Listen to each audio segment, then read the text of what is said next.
Hey, I'm Skylar. I know that this is not like any of my normal videos, but it's something that I've wanted to talk about for a long time, and it just feels like now is the right time. So I won't dilly-dally, I'll get right into it. So this is my experience working at Starbucks, being stalked by a customer and then fired for it. And I can't say that I have proof that this is like actually why they fired me. This is just my strong feeling of why they fired me. I don't want anyone to come after me legally because, let's face it, I can't afford if they did, but I do want someone to be held accountable, and I would love if the people responsible for this happening felt put in the spotlight, I guess. The reason that I waited so long to make this statement, I suppose, is because I wanted to feel like I had a secure job in place, because I still do want to be a barista. That is something that I really enjoy, so I wanted to feel like I had a secured job before I made something like this. And I'm even making it in the first place because I never really got closure for what happened at Starbucks, and this feels like the least I can do for myself and the least I can do in hopes of somehow getting some kind of, not even justice, but I just want people to be aware of some of the things that go on behind the curtain, I guess. So I started working at Starbucks from August of 2020 to February of 2021. To prove that I actually worked there, I have my little coffee passport that I'm sure no one has ever used in their life, but you get this once you're hired at Starbucks. I'll also put in this picture of me. It's the only picture I could find. I re-downloaded Snapchat for that gem of a picture. The first time I noticed that this customer had taken interest in me was in September of 2020. I'm not going to be saying his real name, so we're just going to call him Jay. He would do this. So my Starbucks had a drive-through, and if you aren't familiar with Starbucks positions, usually if there's a drive-through, there's two screens. There's one person taking the orders with, like, that's who you're hearing when you pull up and place your order. And then there's a second person at the window giving you your order and taking your money. Sometimes it's one person, they're doing both at the same time. Sometimes there's two people there. So when I first started at Starbucks, I was just on window, so I wasn't actually taking orders, I was just giving people their stuff. So I was on window, and there was this guy, Jay, who would pay with the Starbucks app on his phone.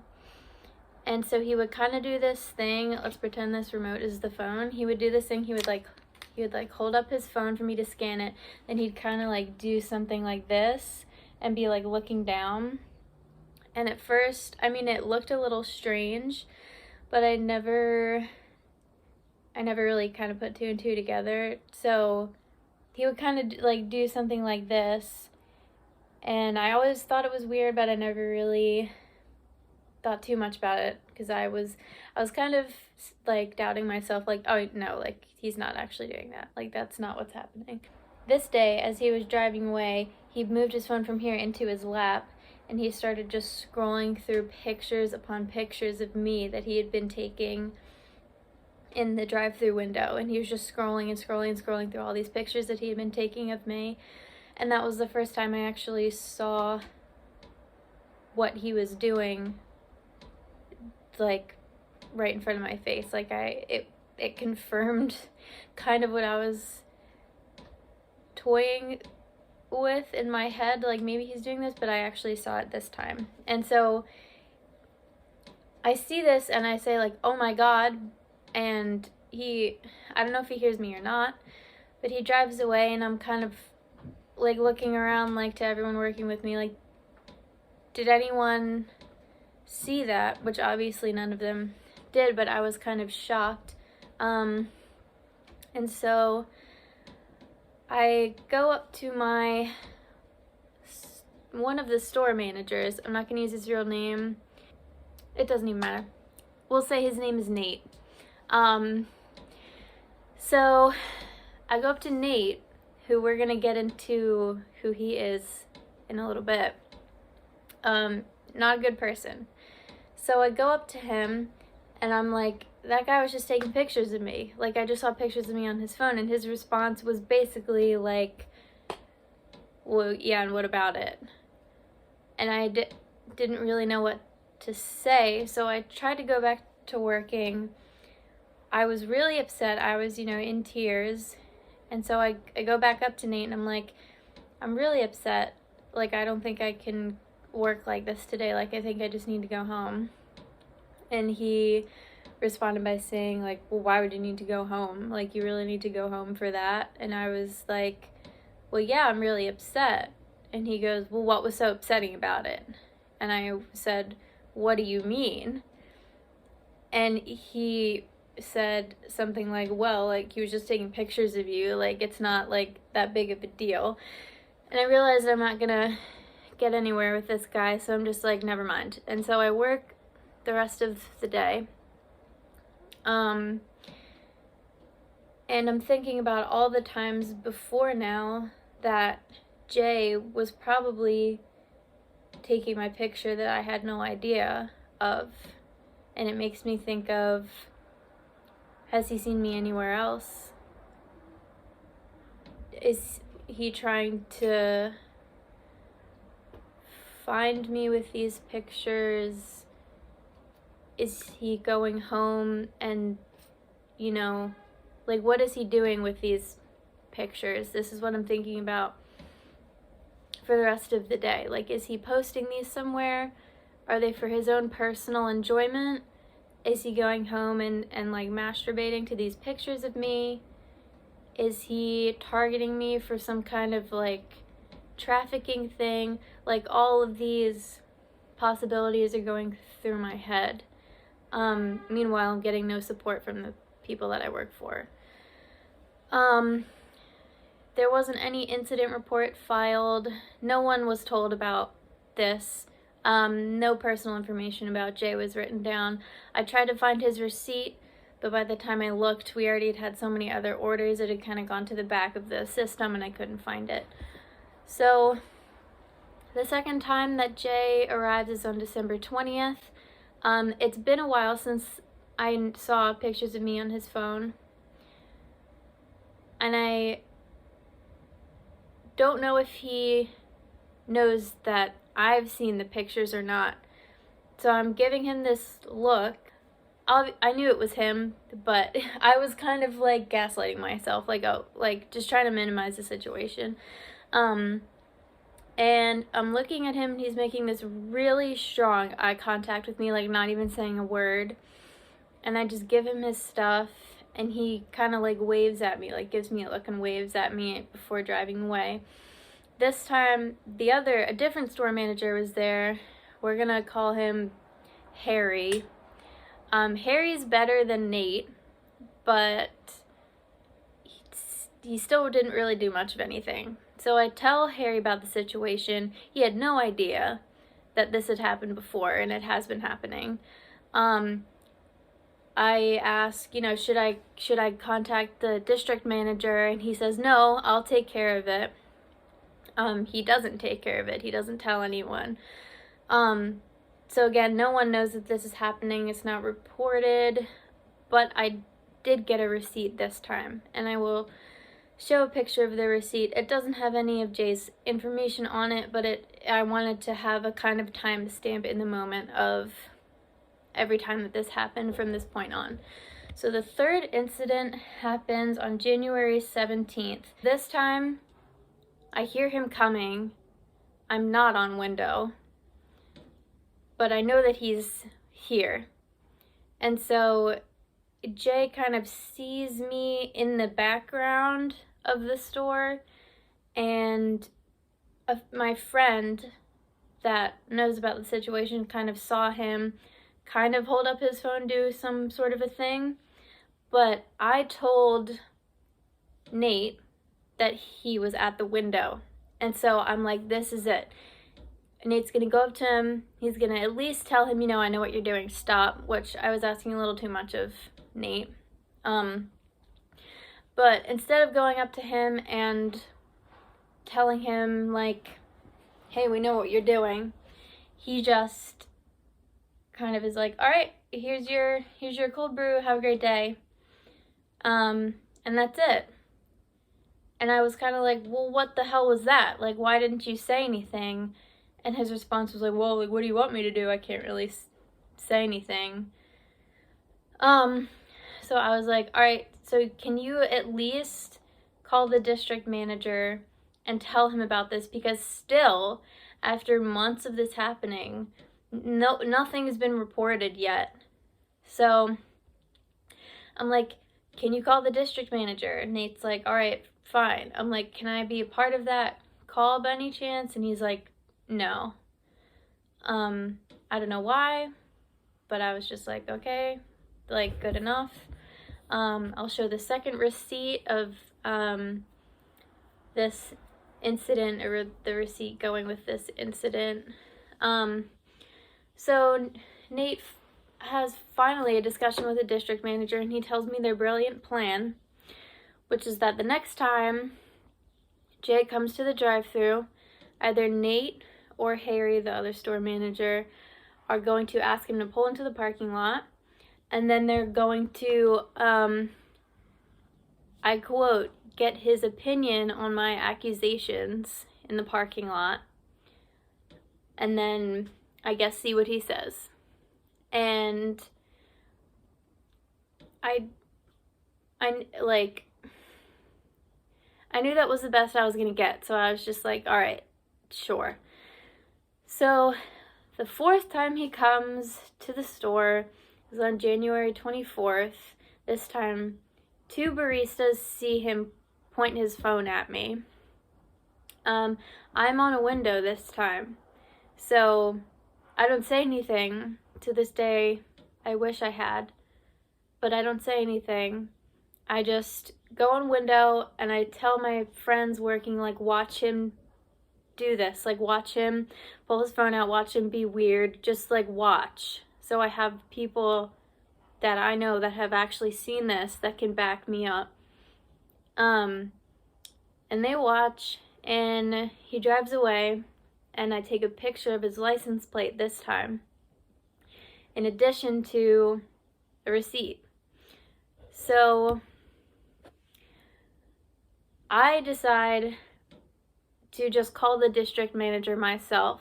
So on January 25th, I call, we're gonna say his name is Jim. I called Jim, who's also not a great manager. We'll get into that shortly. So I'm explaining this, and the whole time Jim is just saying, well, no one else has actually seen the pictures. Like, you don't have proof. Like, there's not, literally, basically just telling me the whole time that I sound like I'm full of shit because I'm the only one that's seen this, and it's clear that he thinks I'm full of shit. And the one comment he made that will stick out to me, that I will remember for the rest of my life, is that he, this whole time, has been trying to kind of excuse Jay's behavior taking pictures of me. Like, make it seem like it's normal, like it was somehow an accident. So he says, and I quote, well, sometimes when I'm on vacation, I like to take pictures, and sometimes people end up in those pictures, and I sure hope they don't think that's sexual harassment. And I didn't really know what to say to that, because I'm like, wow, okay, this is who I'm dealing with. Nothing I say is going to matter to you. I'm just another barista that is just, like, filling a spot. You probably don't even know anything about me. No one's on my side. The whole time that this situation was going on, my friends that I worked with were obviously upset about the situation, but every single manager or person in a position above me would just react in such a, like, brushing it under the rug, like, oh, you're exaggerating, like, what do you expect us to do? Like, there was never a moment of support, there was never a moment of sympathy from anyone that I worked for. It was just either somehow blaming me by saying, like, oh, I'm just like, oh, I thought I saw pictures, but maybe I didn't. Or, like, I'm just making it up for, I don't know why anyone would think that I would make that up, but that was just a convenient excuse for them so that they didn't have to take any blame for the situation. So I decide that I'm so upset by my management's reaction to this, I called the manager of partner resources for the entire corporation. And I mention how management has never supported me, how their reaction has always felt inappropriate and blaming. And I talk about how I've never felt believed by anyone that I'm working for besides my friends. And then something strange happens after this report. Nate, the bad manager, is fired on February 12th. And the reason he was fired is because a lot of female partners being baristas at Starbucks, a lot of female partners made reports against him saying that he would flirt with minors that worked for Starbucks, he would make sexual comments, he would flirt with customers that wanted nothing to do with him. He would call other female partners, I quote, evil bitches. The list went on and on. So I was one of the people that filed a report against him for being gross like this. And on February 12th, he's fired. On February 16th, I go into work and Jim is there, the district manager, who made the taking pictures on vacation with people and them comment. He's there and he goes, we're gonna talk in the back. And I'm like thinking like what the fuck is this? And he goes up to one of the shift leaders of the day and he's like, don't let anyone back here while we're having this conversation back here. And obviously I'm like freaking out. I'm like, what the fuck is this? And so we go to the back. He tells me, someone from Starbucks wants to talk to you. Like, they're on the phone, they want to talk to you. And I'm still like, okay. And so I pick up the phone. It's this woman from Starbucks corporate. She starts out the conversation like pleasantly. She's asking me about me. She's like, where do you go to school? What do you like to do? And I'm just answering because I don't know what's happening. And then it takes a turn for the worst. It becomes more of an interrogation. So she starts asking me how I would ring up drinks and stuff.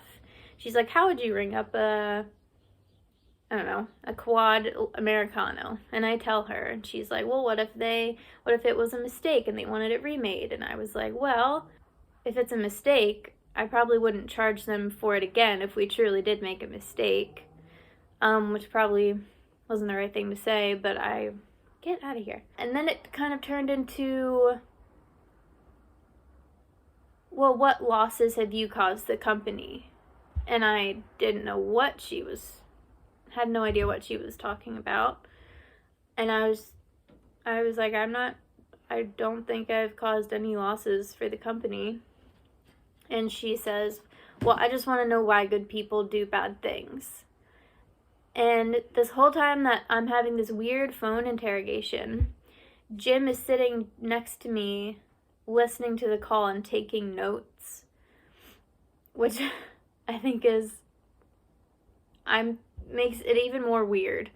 And she starts asking me about the partner markout, which is technically, as a Starbucks partner or a barista, someone that works at Starbucks, you are only allowed to use your partner discount or markout on one drink a day and one food item a day.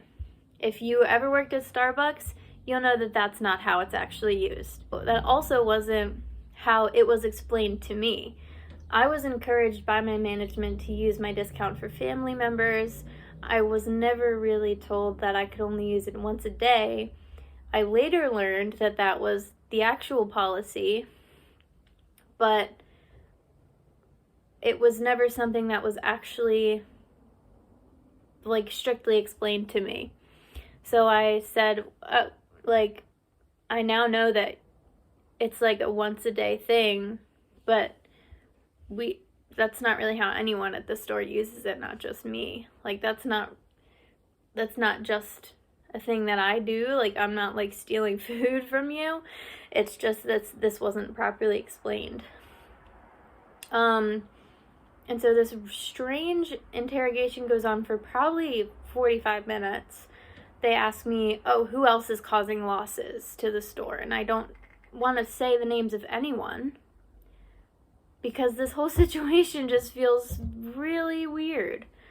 And at the end of the call, they say, oh, we're going to let you know in a couple of days what action we decide to take against you.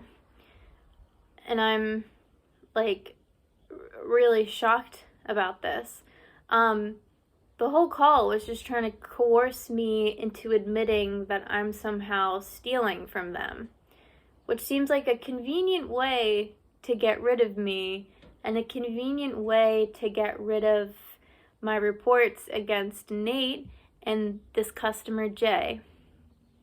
So on February 20th, I come in for my shift. Jim brings me to the back and he fires me. Their reasoning for firing me was that I was using my partner discount more than was acceptable. On the official report, like the written report of why they fired me, it said that I admitted to using my discount multiple times a day for random customers, for family members, which I would like to say I never, ever said on that phone call. I did not say that I used it multiple times a day on random people. Like, that was completely exaggerated and completely just used against me. And it's a shame because I can't prove that I never did that, but God forbid, some people might just have to take my word for it. I also just want to add in another quick comment. Stuff like this happens a lot of the time behind closed doors, and I know that it can seem kind of unbelievable. Just because you haven't witnessed every single time that some kind of workplace discrimination or harassment happens doesn't mean that it hasn't happened. If a tree falls in the woods and no one's around to hear it, does it still make a sound? Like, it does. You just weren't there to witness it, but it still exists. So I just wanted to put that out there, that just because you personally haven't seen every incidence of something like this doesn't mean that it's not happening. So I think that's just something to keep in mind as well. Did Nathan set me? Surprise, his name is Nathan. I'm like, did Nathan set me up? Or Nate? Did he find out that I reported against him, and on his way out he was like, oh, well, she steals? Like, did he do something like that? Was this some elaborate scheme to get rid of me so that they don't have to deal with Jay anymore? So I'm thinking about all these things, and I appeal they technically called it separating me from the company. It wasn't a firing. They separated me from the company. So I appeal my separation, explaining everything about Jay, everything about Nate, everything about how nothing was ever reported, his information was never written down, no action ever was taken against him, how I feel like I was wrongly fired and kind of set up so that I didn't have to be like a nuisance anymore. I went through the standards of business conduct pamphlet that you get as a barista. And in the anti-retaliation policy section, it says, and I quote, I'm reading it right now, Starbucks does not tolerate retaliation against or the victimization of any partner who raises concerns or questions regarding a potential violation of the standards of business conduct or any Starbucks policy that he or she reasonably believes to have occurred. That's from the Standards of Business Conduct, page 5. In addition to that, here's another quote from this pamphlet. All partners are entitled to work in an environment that is free of harassment, bullying, and discrimination. Harassment, bullying, and discrimination take many forms, including unwelcome remarks, gestures, or physical contact, the display or circulation of offensive, derogatory, or sexually explicit pictures or other materials. It's from page 7 of the Standards of Business Conduct. So it's been exactly a year to the day that I was fired, and I never got my chance to confront Jay. I never got my chance to confront Jim or Nate. And I never, in my opinion, never really got any sort of justice for what happened to me working there. And this is a thing that kind of happens a lot. A lot of female baristas and baristas in general are just kind of people take photos of them without them knowing. People take videos because it's like, oh, here's some hot barista. But, you know, like, that doesn't make me feel good. Like, that doesn't make me feel safe. Every night that I closed at that Starbucks, I would walk to my car wondering if Jay is going to be in the parking lot. I went to the Giant that was like next to the Starbucks. I'm like, am I going to run into him at the Giant? Is he going to recognize me? Is he trying to find me on social media? Is he posting my pictures on things? I even searched like porn websites. Like is there some barista kink? Like, is there some like weird barista-centric thing that I'm not aware? Like, I looked everywhere to try to find these pictures of me. I haven't found them anywhere, but he still has them. And I still regret to this day not confronting him face to face. But, you know, I did the best I could in the moment, and I can't really dwell on it because I can't change what happened. It just is how it is. I guess if you want to take anything away from this, just please be nice to your baristas. They're probably being yelled at all day by customers, by management. They're probably trying their best. They're probably not being treated very well, if it's anything similar to my experience. I personally am never supporting Starbucks again. I know that me not giving them any business isn't going to make really any difference. But morally, I just don't want to give them anything from me anymore. You know, I feel like they took enough. So thank you for listening to my story. Yeah, I don't think anything's going to happen. But it feels good to put it out there, because I'm sure I'm not the only person that this has happened to. So, thank you. Treat your baristas kindly, please.